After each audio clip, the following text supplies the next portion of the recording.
Dobar dan i dobrodošli u današnjem klipu generalno o sijalicama.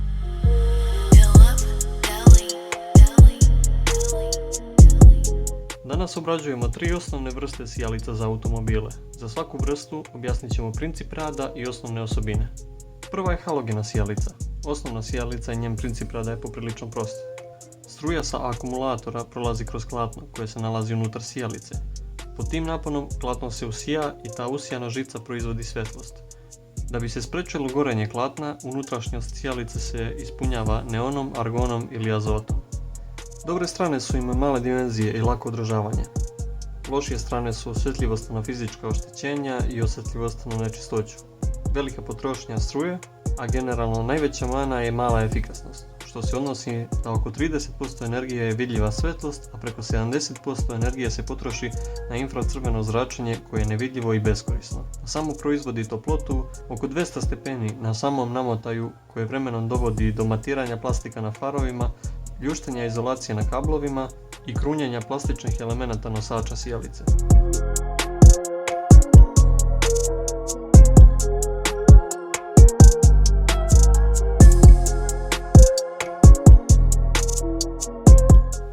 Sljedeće na redu su ksenon sijalice, prokleto komplikovane. Potrebno je mnogo uslova da bi se svjetlo aktiviralo i održalo. Unutar sijalice nalazi se kapsula koja se ispunjava gasom po kojem su ove sijalice dobile ime. Da bi se svjetlo u toj kapsuli aktiviralo, potreban je električni puls sličan kao onaj na starterima sa kućne neonke. Napon te varnice za start ksenona ide čak i do 25.000 V. Nakon tog startovanja sijalica će početi da se greje do okvirno radnih 250 stepeni, za što joj je potrebno par sekundi. Zbog toga ksenoni nisu toliko preporučeni za upotrebu u dugim svjetlima. Proces grijanja i rada sijalice nadgleda jedan uređaj bez kojeg ona ne bi mogla da funkcioniše, a to je balast. Balast je vrsta mikrokontrolera koji konstantno meri otpor sijalice od samog startovanja i na osnovu tog otpora reguliše struju koju će da isporuči sijalici. Za razliku od halogenih sijalica, ksenoni ne samo da rade na troduplo većem naponu od 45 V, nego koriste jace na izmeničnu struju koju također balast mora da invertuje iz jednosmerne. Dobre strane su im manja potrošnja i bolje iskorištenje energije od halogenih i veća paleta boje. Loše strane su im visoka cena i teže dijagnostikovanje kvara, također povećana osjetljivost i komplikovana ugradnja i povezivanje.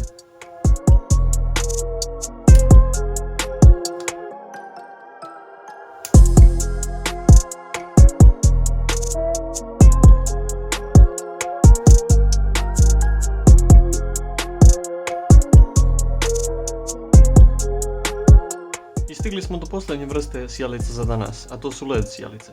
U posljednjih par godina beleže veliku ekspanziju u autoindustriji. Njihov princip rada nije toliko komplikovan kao kod ksenona. Uglavnom se sastoje od jedne ili više LED ili COB SMD dioda montiranih na ploču. Te ploče su u aluminijumskom kućištu i uglavnom sa kulerom za aktivno hlađenje. Razlog za toliko hlađenje ledova je taj što ne rade na 12 do 14 V koliko se nalazi u naponskoj mreži auta, već je njihov radni napon od 6 do 9 V i da bi se to regulisalo dodaju se otpornici, a najlakši način otklanjanja tog viška struje je kroz toplotu. Kuler je naravno zadužen da tu toplotu udalji od samog sklopa sijalice. Dobre strane su im ekstremno mala potrošnja energije i ekstremno velika efikasnost i iskorištenje, otpornost na udarce, vibracije pa čak i vodu. Loše strane su kod jeftinih modela može vremenom da opada jačina svjetla, iznenadna pojava blicanja i buka od ventilatora. Također je lošija strana smetnja ventilatora da se spakuje u fabričko kućište od fara.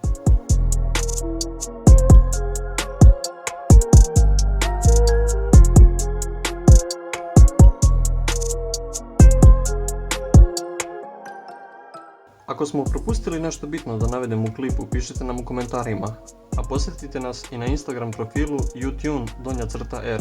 Također predložite šta želite da vidite u nekom od narednih klipova.